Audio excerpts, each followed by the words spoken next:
بسم اللہ الرحمن الرحیم۔ نماز اور حیا کا بہت گہرا تعلق ہے۔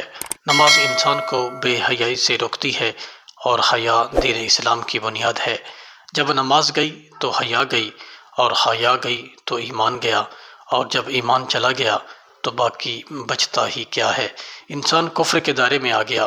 ایسے ہی تو نہیں کہا گیا نماز بے حیائی سے روکتی ہے۔ جب انسان نماز پڑھتا ہے تو اسے حرام دیکھنے سے، حرام سننے سے، حرام تعلقات میں پڑھنے سے حیا آتی ہے۔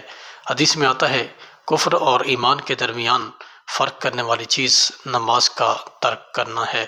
ایک اور جگہ آتا ہے رسول اللہ صلی اللہ علیہ وسلم نے فرمایا ہمارے اور کافروں کے درمیان عہد نماز ہے، جس نے اسے چھوڑ دیا اس نے کفر کیا۔ اللہ اکبر کبیرہ، کتنی بڑی وعید ہے یہ۔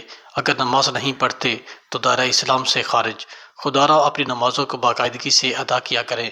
شیطان سب سے پہلے حملہ ہماری نمازوں پہ کرتا ہے کہ نہ پڑھو، کیا کرو گے پڑھ کر، ابھی سو جاؤ، بعد میں پڑھ لینا، کل پڑھی تو تھی، آج اللہ معاف کرے گا۔ طرح طرح کے وسوسوں سے شیطان انسان کو نماز سے روکتا ہے۔ آپ کو شیطانی چالوں کو کامیاب نہیں ہونے دینا۔ دل نہ بھی کرے تب بھی پڑھیں، پہلے جبر نفس سے پڑھیں، پھر عادت بن جائے گی، اور انشاءاللہ ایک وقت آئے گا عبادت بن جائے گی۔ نماز پڑھے بغیر سکون نہیں ملے گا، مگر شروع تو آپ کو کرنی ہوگی۔ جب آپ نماز نہیں پڑھو گے تو حرام سننے، دیکھنے یا کسی بھی طرح غلط کرنے سے دل میں آنے والا ایک خوف باقی نہیں رہے گا۔ جب آپ نے نماز چھوڑ دی، آپ کے اندر سے یہ احساس ختم ہوتا چلے جائے گا کہ مجھے اللہ کو جواب دینا ہے ہر ایک عمل کا۔ ایک بات ذہن نشین کریں، اللہ کی عبادت تو فرشتے ہر وقت کرتے ہیں۔ کائنات کی ہر ایک شے اللہ تعالیٰ کی تسبیح بیان کرتی ہے، بس انسان ہی ہے جو من مرضیاں کرتا ہے۔ اللہ تعالیٰ کو ہماری نمازیں نہ پڑھنے سے فرق نہیں پڑتا، مگر ہمیں ضرور پڑتا ہے۔ شرعی عذر کے بغیر نماز چھوڑنے والے کے لیے دردناک عذاب کی وعید ہے۔